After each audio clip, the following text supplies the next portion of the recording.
নমস্কাৰ বন্ধুসকল, আছামিজ হৰস্কোপ 50 চেনেলটোলৈ আপোনালোকক স্বাগতম জনাইছোঁ। বন্ধুসকল, আমাৰ আশে-পাশে এনেকুৱা কিছুমান উদ্ভিদ আছে যিসমূহ উদ্ভিদ আয়ুৰ্বেদত অধিক মহত্ব দিয়া দেখিবলৈ পোৱা যায়, কিন্তু আমি চিনি নাপাওঁ কাৰণেই বা বেমাৰৰ লগত গছজোপাৰ উপযুক্ত ব্যৱহাৰ নজনাৰ ফলত এই গছজোপাক আমি গুৰুত্ব নিদিওঁ।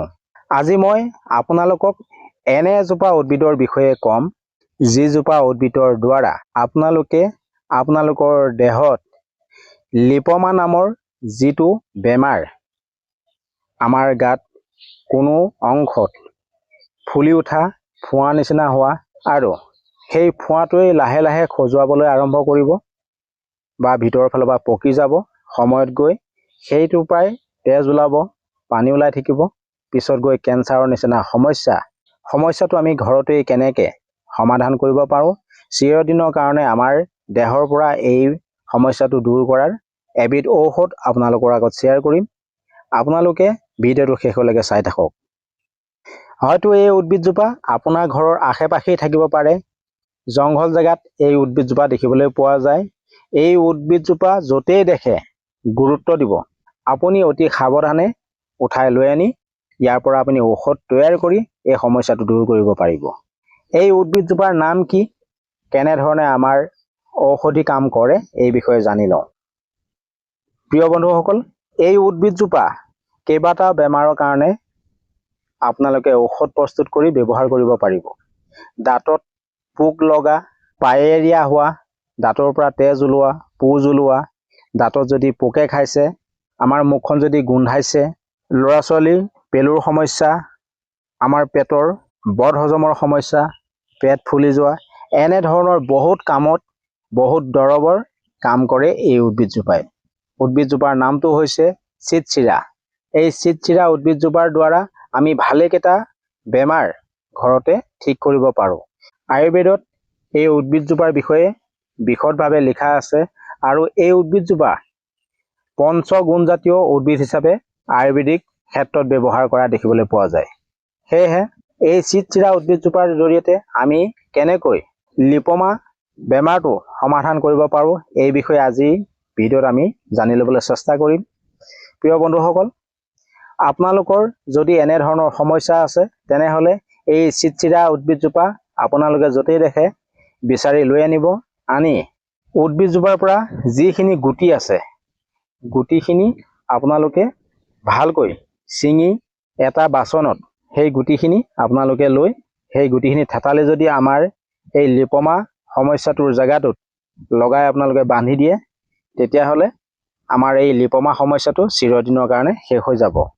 যিসকলৰ দাঁতৰ সমস্যা আছে, তেওঁলোকে এই চিতচিৰা গছজোপাৰ পাতৰ অংশখিনি ভালকৈ ধুই থেতালি ইয়াৰ পৰা ৰসখিনি উলিয়াই কপাহত যদি লগাই আমি পোকে খোৱা ঠাইত লগাই থওঁ, তেনেহ'লে এই সমস্যাটোৰ পৰা আমি ৰক্ষা পাব পাৰোঁ। লগতে যিসকল ব্যক্তিৰ মুখত পায়েৰিয়া আছে, তেওঁলোকে ইয়াৰ পাতৰ অংশখিনি থেতালি তাৰ পৰা যিটো ৰস ওলায়, সেই ৰসখিনি যদি পানীৰ লগত মিছাল কৰি মুখখন কুলকুলাই, তেতিয়াহ'লে পায়েৰিয়া সমস্যা চিৰদিনৰ কাৰণে আঁতৰি যায়। বন্ধুসকল, বিশেষকৈ এই উদ্ভিদজোপাৰ পাছোতা অংশই বিভিন্ন বেমাৰত ব্যৱহাৰ কৰা হয়। গুটিৰ কাম বেলেগ, পাতৰ কামো বেলেগ, ঠাৰি অংশৰ কামো বেলেগ, শিপাখিনিৰ কামো বেলেগ দেখিবলৈ পোৱা যায়। কেইবাটাও বেমাৰত ইয়াৰ ব্যৱহাৰ আছে। গতিকে আপোনালোকে লিপমা সমস্যাটো ক্ষেত্ৰত আপোনালোকে এই উদ্ভিদজোপাৰ গুটিখিনি গুৰি কৰি তাৰ পৰা আপোনালোকে সমস্যাটোত আপোনালোকে ব্যৱহাৰ কৰিব পাৰে।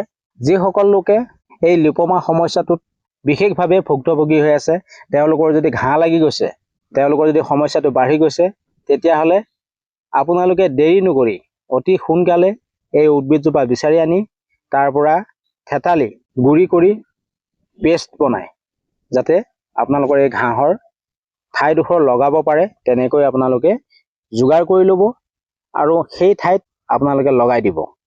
যেতিয়াই আপোনালোকে এই লিপমা সমস্যাটোৰ কাৰণে এই দৰৱটো ব্যৱহাৰ কৰিব, কেইটামান কথা গুৰুত্ব দিব লাগিব। প্ৰথমতে আপোনালোকে এবাৰ ভালকৈ ডক্তৰক চোৱাই ল'ব, যাতে সমস্যাটো আপোনালোকৰ কিমান গভীৰ আছে। যদি আপোনালোকে কম পৰিমাণে হৈ আছে, তেনেহ'লে কম সময়তে ঠিক হ'বলৈ সক্ষম হ'ব। যদি সি বেছিকৈ বাঢ়ি গৈছে তেনেহ'লে আপোনালোকে ডক্তৰৰ পৰামৰ্শ ল'বলৈ চেষ্টা কৰিব। বিশেষকৈ ডক্তৰৰ পৰামৰ্শ লৈ আপোনালোকে পৰাপক্ষত ঘাঁহডোখৰৰ ইনফেকশ্যনটো কমাই লৈ তাৰ পিছত এই ঔষধটো ব্যৱহাৰ কৰিবলৈ চেষ্টা কৰিব। কাৰণ ঘাঁহটো যদি বাঢ়ি গৈছে তেনেহ'লে আপোনালোকৰ এই বন ঔষধিৰ পৰিমাণটো বেছিকৈ লাগিব। বিশেষকৈ এই উদ্ভিদজোপা সকলো জেগাতে পোৱা যায় যদিও খুব কম দেখিবলৈ পোৱা যায়। আপোনালোকে বিচাৰি কুচাৰি আনি এই ঔষধটো আপোনালোকে লগাবলৈ চেষ্টা কৰিব। বিশেষকৈ আপোনালোকে দেৰি কৰি নাথাকিব, কাৰণ এই সমস্যাটো এটা মাৰাত্মক সমস্যা হৈ যাব পাৰে। গতিকে আপোনালোকে যিসকলে এই বেমাৰটোত ভুগি আছে তেওঁলোকে কম সময়ৰ ভিতৰতে এই উদ্ভিদজোপা বিচাৰি আনি তাৰ পৰা গুটি অংশ পিহি আপোনালোকে লগাই সমস্যাটো ঠিক কৰিব পাৰিব। গতিকে আপোনালোকে দেৰি নকৰি ডক্তৰক দেখাই ইয়াৰ ইনফেকশ্যনটো কমাই ল'বলৈ চেষ্টা কৰিব, এণ্টিবায়'টিক কৰি ল'ব। তাৰপিছত এই ঔষধটো ব্যৱহাৰ কৰক। কম সময়তে আপোনালোকে আৰোগ্য হ'বলৈ সক্ষম হ'ব। প্ৰিয় বন্ধুসকল, আপোনালোকে দাঁতৰ সমস্যা হওক, ল'ৰা ছোৱালীৰ পেলুৰ সমস্যা হওক, যদি পেলুৰ সমস্যা হৈছে তেতিয়াহ'লে আপোনালোকে ইয়াৰ দুটা পাত, এই উদ্ভিদজোপাৰ দুটা পাত চোবাই খালেও হ'ল। অন্যথা ইয়াৰ 4-5টা পাত লৈ সেই তাৰ পৰা যিকণ ৰস ওলায় সেই ৰসকণ ল'ৰা ছোৱালীক খুৱাই দিলে তেতিয়া আপোনালোকৰ ল'ৰা ছোৱালীৰ পেলুৰ সমস্যা নাইকিয়া হৈ যাব। লগতে ভালেকেইটা বেমাৰ এই উদ্ভিদজোপাৰ দ্বাৰা ঠিক কৰিব পাৰি।